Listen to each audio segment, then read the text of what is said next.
Assalamualaikum warahmatullahi wabarakatuh. Kami dari kelompok 5 yang beranggotakan oleh 4 orang, yaitu yang pertama Irfan Hafiz Nasution, Muhammad Reza Siaputra, Yulan Aisyah Manalu, dan Nisa Fadilah.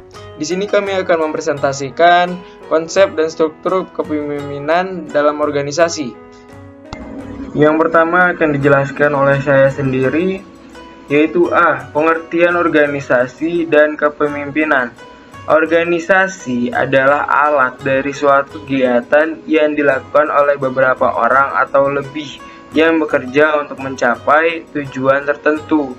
Untuk mencapai tujuan tersebut, maka dipilihlah seseorang pemimpin sebagai penggerak atau motivator dalam organisasi. Kepemimpinan adalah kekuasaan untuk mempengaruhi seseorang, baik dalam mengerjakan sesuatu atau tidak mengerjakan sesuatu.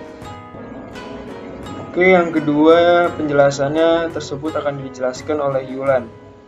Silakan Yulan. Selanjutnya, saya akan menjelaskan konsep kepemimpinan dalam organisasi. Ada 3 pendekatan terhadap telaah kepemimpinan, antara lain yaitu yang pertama, pendekatan perilaku atau gaya dan tipe-tipe kepemimpinan. Ada 3 tipe dasar pemimpin menggunakan kekuasaannya, yaitu A. Gaya kepemimpinan otoriter atau autokratik. Pemimpin yang bertipe demikian dipandang sebagai orang memberikan perintah dan mengharapkan pelaksanaan secara demokratis dan selalu positif. Dengan segala kemampuannya, ia berusaha menakut-nakuti bawahannya dengan jalan memberikan hukuman tertentu bagi yang berbuat negatif. Yang B. Gaya kepemimpinan demokratis atau demokratik. Pemimpin yang bertipe demikian mengadakan konsultasi dengan para bawahannya mengenai tindakan-tindakan dan keputusan-keputusan yang diusulkan atau dikehendaki oleh pemimpin, serta berusaha memberikan dorongan untuk turut serta aktif melaksanakan semua keputusan dan kegiatan-kegiatan yang telah ditetapkan. Dan yang C, gaya kepemimpinan bebas atau laissez-faire. Pemimpin hanya berpartisipasi minimum, para bawahannya menentukan sendiri tujuan yang akan dicapai dan menyelesaikan sendiri masalahnya. Dan yang kedua, pendekatan situasional atau kontingensi. Pendekatan situasional atau kontingensi adalah modal pemimpinan yang mendeskripsikan hubungan antara gaya pemimpin dan situasi-situasi organisasi tertentu. Pendekatan ini menjelaskan para pemimpin perlu menyelesaikan gaya kepemimpinan mereka sebagai respon terhadap berbagai karakter dari orang-orang menjadi bawahannya, seperti harapan kerja, pengalaman, keahlian, dan kesanggupan dalam menerima tanggung jawab. Adapun model kepemimpinan situasional antara lain yang pertama Hughes and Law Relationship, yaitu pemimpin yang berorientasi pada pekerjaan yang lebih tinggi dibutuhkan, kadangkala kecenderungan sedikit otoriter. Karena pada situasi seperti ini, pekerjaan lebih penting untuk dikerjakan daripada membangun relasi dengan orang-orang. Yang kedua, Hughes and Haig Relationship, yaitu pemimpin dalam situasi ini berhadapan dengan tim kerja yang baik sehingga mereka tidak perlu diatur secara ekstra untuk bekerja. Yang ketiga, Law Relationship and Law Task, yaitu pemimpin perlu bekerja keras untuk motivasi para pekerja sekaligus memberikan panduan mengenai apa yang seharusnya mereka lakukan. Kepemimpinan situasional dalam konsep ini bahwa segala variabel situasi sangat penting dalam tingkah laku pemimpin yang berhubungan dengan bawahan. Pemimpin yang cenderung mengarahkan direktif dan memberikan dukungan suportif. Selanjutnya saya akan melanjutkan penjelasan dari Yulan, yaitu struktur kepemimpinan dalam organisasi. 1. Formalisasi. Formalisasi mengacu derajat di mana segala harapan mengenai cara dan tujuan pekerjaan dirumuskan, ditulis dan diberlakukan. Suatu organisasi yang sangat formal akan memuat prosedur dan aturan yang ketat dalam setiap kegiatan atau pekerjaan di dalam organisasi. Dengan demikian, semakin formal suatu organisasi, maka semakin ketat pula aturan dan prosedur kerja. 2.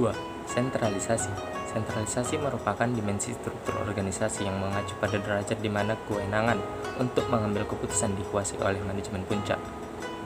Hubungan sentralisasi dengan 4 desain keputusan adalah sebagai berikut. Semakin tinggi spesialisasi kerja, semakin besar sentralisasi. Semakin sedikit kewenangan yang didelegasikan, semakin besar sentralisasi. Semakin besar penggunaan departemen berdasarkan fungsi, semakin besar sentralisasi. Semakin luas rentang kendali, semakin besar sentralisasi.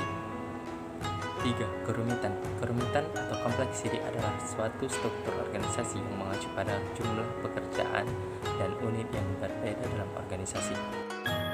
Oke, untuk materi selanjutnya akan dijelaskan oleh Nisa. Silakan Nisa. Contoh kasus, Rendel Company didirikan pada tahun 1968 dengan tujuan memberikan representasi kualitas tinggi untuk pasar elektronik di Illinois dan Wisconsin. Rendel Company memiliki 7 divisi operasi. Yang terkecil mempunyai angka penjualan per tahun $50 juta, sementara angka penjualan per tahun yang terbesar sebanyak $500 juta. Masing-masing divisi bertanggung jawab kepada bagian pembuatan dan pemasaran di sektor produksinya masing-masing. Sejumlah bagian dan komponen ditransfer di antara divisi, namun volume bisnis antara divisinya tidaklah besar. Fred Bevin adalah seorang pengontrol pada pengontrol divisi dari perusahaan Rendel. Pengontrol divisi bertanggung jawab pada financial, accounting, internal, auditing, dan analysis of capital budgeting request. Fred Bevin merasa tidak puas karena selama ini pengontrol divisinya hanya melaporkan pekerjaan kepada atasannya, yaitu General Manager Divisi. General Manager Divisi membicarakan budget divisinya dengan manajemen puncak, dan pengontrol divisi hanya diminta untuk membicarakan hal-hal teknis dan dia diberlakukan sebagai staf. Ketidakpuasan akan tindakan General Manager Divisi ini menginspirasi Bevins untuk membuat perubahan dengan menerapkan cara baru yang pernah dipelajari di Martex Company, yaitu menerapkan penggambaran tugas dan tanggung jawab organisasi. Caranya adalah pengawasan organisasi dibebani dengan tanggung jawab dalam menetapkan standar biaya dan keuntungan perusahaan serta mengambil tindakan yang tepat untuk melihat apakah standar ini sudah tercapai atau belum. Fred Bevins sebagai seorang pengendali perusahaan Rendel Company sangatlah prihatin terhadap status organisasi dari para pengendali divisi dalam perusahaan. Sementara ini, para pengendali divisi memberikan laporan kepada manajer umum divisi mereka. Bevins menginginkan perubahan struktur organisasi divisi mereka. Bevins menginginkan perubahan struktur organisasi pengendalian divisi dengan mengamati penerapan pengendalian di perusahaan lain, yaitu perusahaan Martex. Organisasi pengendalian perusahaan bertanggung jawab atas pencatatan keuangan, auditing internal, dan analisis permintaan anggaran modal. Di perusahaan saat ini telah terdapat sistem pengendalian anggaran, akan tetapi pelopor dilakukan langsung oleh divisi operasi kepada manajemen puncak tanpa melalui analisis yang mendalam oleh pengendali perusahaan. Bevins menginginkan peran lebih aktif dan lebih dalam dari organisasi, kontrol perusahaan dalam proses penentuan anggaran dan analisis kinerja. Bukti kasus William Harrigan adalah manajer di kantor perusahaan Rendel Company dan dia mantan pengontrol senior di satu divisi perusahaan Rendel selama 25 tahun. Pengontrol perusahaan sering menanyakan kepada divisinya, apakah divisi Anda dapat berjalan baik jika perusahaan memotong sekian dolar di luar budget periklanan? Apakah divisi Anda yakin perkiraan penghematan biaya pada peralatan ini realistis? Walaupun pengontrol tahu kondisi sebenarnya dan dia tidak setuju dengan perusahaan, pengontrol Harrigan tidak boleh mengatakan demikian.